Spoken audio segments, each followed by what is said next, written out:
ಹರಿ ಓಂ. ಎಲ್ಲ ಶ್ರೀಕೃಷ್ಣ ಭಕ್ತರಿಗೂ ಸಪ್ರೇಮ ವಂದನೆಗಳು.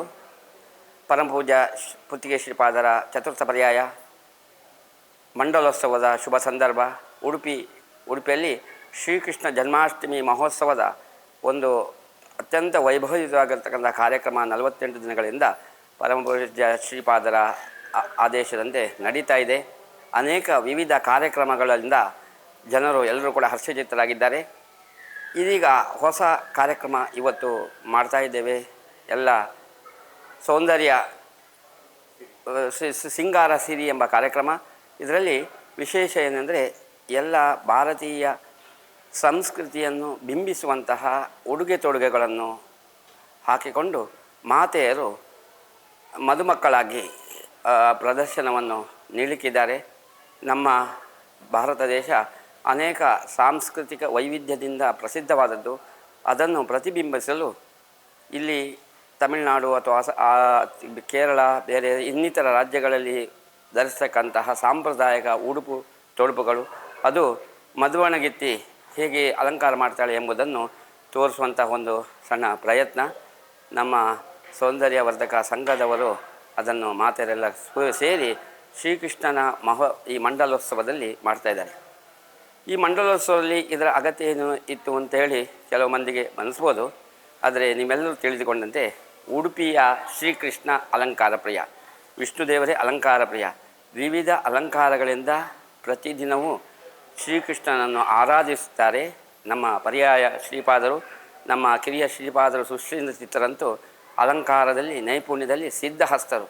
ಜನರು, ಕೋಟ್ಯಾಂತರ ಜನರು ಅಂದಿನ ಅಲಂಕಾರಕ್ಕಾಗಿ, ಆಯಾಯ ದಿನದ ಅಲಂಕಾರಕ್ಕಾಗಿ ಕಾದು ಕೂತು, ಉಪವಾಸದಲ್ಲಿ ಕಾದು ಕೂತು ಆ ಅಲಂಕಾರ ನೋಡಿ ಕಣ್ಣು ತುಂಬಿಸಿಕೊಂಡು ಧನ್ಯತಾ ಬಂದು ಮತ್ತೆ ಪ್ರಸಾದವನ್ನು ಸ್ವೀಕರಿಸುವ ಪರಿಪಾಠವನ್ನು ನಾವು ಕೇಳಿಕೊಂಡಿದ್ದೇವೆ. ಹಾಗಾಗಿ ಕೃಷ್ಣನಿಗೆ ಅಲಂಕಾರ ಪ್ರಿಯ, ಕೃಷ್ಣ ಮಾತೆಯರ ಪ್ರಿಯ.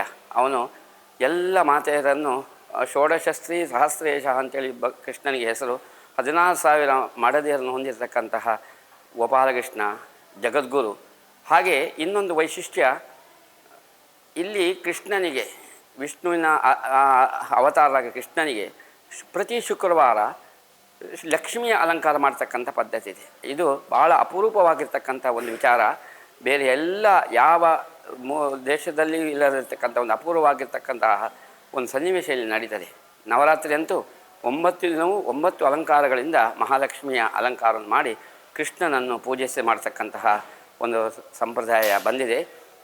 ವಿಶೇಷವಾಗಿ ಲಕ್ಷ್ಮಿಯಲ್ಲಿ ಕೂಡ ಶ್ರೀಕೃಷ್ಣನ ವಿಶೇಷ ಸನ್ನಿಧಾನ ಇದೆ, ಭಗವಂತನ ಸನ್ನಿಧಾನ ಇದೆ ಎಂಬುದನ್ನು ಯೋಚನೆ ಮಾಡುವಂಥದ್ದು. ಆ ದೃಷ್ಟಿಯಲ್ಲಿ ಯತಿವರಿಯರು ಶ್ರೀಕೃಷ್ಣನನ್ನು ಲಕ್ಷ್ಮೀ ರೂಪದಲ್ಲಿ ಪೂಜಿಸ್ತಾರೆ. ಹಾಗಾಗಿ ಎಲ್ಲ ಭಗವಂತನದ್ದೇ ಬಹುಚಿತ್ರ ಜಗತ್ ಬಹುಧಾಕರಣಾತ್ ಪರಶಕ್ತಿ, ಎಲ್ಲ ಸೌಂದರ್ಯವನ್ನು ಕೂಡ ನೀಡಿದ ಅವನು ಭಗವಂತ ಎಂಬುದನ್ನು ತಿಳಿಸುವುದು ಈ ಒಂದು ಶೃಂಗಾರ ಸಿರಿಯ ಉದ್ದೇಶ. ಹಾಗೆ ನಮ್ಮ ಈಗಿನ ಆಧುನಿಕ ಜನಾಂಗದ ಅಥವಾ ಆಧುನಿಕ ಯುವ ಜನತೆ ಅನೇಕ ಒಂದು ಪಾಶ್ಚಾತ್ಯ ಒಂದು ವೈಭವೀಕರಣಕ್ಕೆ ಅವರು ಅದಕ್ಕೆ ಮಾರು ಹೋಗ್ತಾರೆ. ಅದನ್ನು ತಡೆಯುವುದು ಕೂಡ ಉದ್ದೇಶ. ನಮ್ಮ ಒಂದು ಸಂಸ್ಕೃತಿಯನ್ನು ಬಿಂಬಿಸಿ ಇದೂ ಕೂಡ ಒಂದು ಸೌಂದರ್ಯದಲ್ಲಿ ಒಂದು ಸ್ತ್ರೀಯನ್ನು ಮಾತೆಯರನ್ನಾಗಿ, ಮದುವಣಗಿತ್ತಿಯನ್ನಾಗಿ ಭಕ್ತಿ ಭಾವದಿಂದ ಅಥವಾ ಒಂದು ಸೌಂದರ್ಯ ಭಾವದಿಂದ ನೋಡಲಿಕ್ಕೆ ಸಾಧ್ಯ ಇದೆ, ಪೂಜ್ಯ ಭಾವನೆಯಿಂದ ಕೂಡ ನೋಡಲಿಕ್ಕೆ ಸಾಧ್ಯ ಇದೆ ಎಂಬುದನ್ನು ತೋರಿಸಲು ಕೂಡ ಈ ಉದ್ದೇಶ.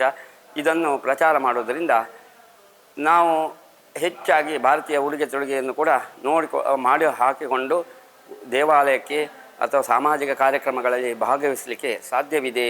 ಇದರಲ್ಲಿ ಕೂಡ ನಾವು ನಮ್ಮತನವನ್ನು ಉಳಿಸಿಕೊಳ್ಳಿಸಬೇಕು, ಬೆಳೆಸಿಕೊಳ್ಳಬೇಕು ಎಂಬುದು ಶ್ರೀಪಾದರ ಉದ್ದೇಶ. ಅದಕ್ಕೋಸ್ಕರ ಈ ಕಾರ್ಯಕ್ರಮದ ಆಯೋಜನೆ ಆಗಿದೆ. ಅನೇಕ ಮಾತೆಯರು ಈ ಒಂದು ಕಾರ್ಯಕ್ರಮದ ಯಶಸ್ಸಿಗೆ ಪ್ರಯತ್ನ ಮಾಡಿದ್ದಾರೆ. ಬನ್ನಿ, ಈ ಕಾರ್ಯಕ್ರಮದ ಯಶಸ್ಸಿಗೆ ಸಹಕಾರ ಮಾಡಿ ನಮ್ಮ ಭಾರತೀಯ ಸಂಸ್ಕೃತಿಯನ್ನು ಎತ್ತಿ ಹಿಡಿಯುವುದರಲ್ಲಿ ನೀವು ಕೂಡ ಭಾಗಿಗಳಾಗಿ ಅಂತ ಹೇಳ್ತಾ ಶ್ರೀಕೃಷ್ಣ ಮಂಡಲೋತ್ಸವಕ್ಕೆ ನಿಮಗೆಲ್ಲರೂ ಕೂಡ ಹೃತ್ಪೂರ್ವಕ ಸ್ವಾಗತವನ್ನು ಬಯಸ್ತೇನೆ. ನಮಸ್ಕಾರ.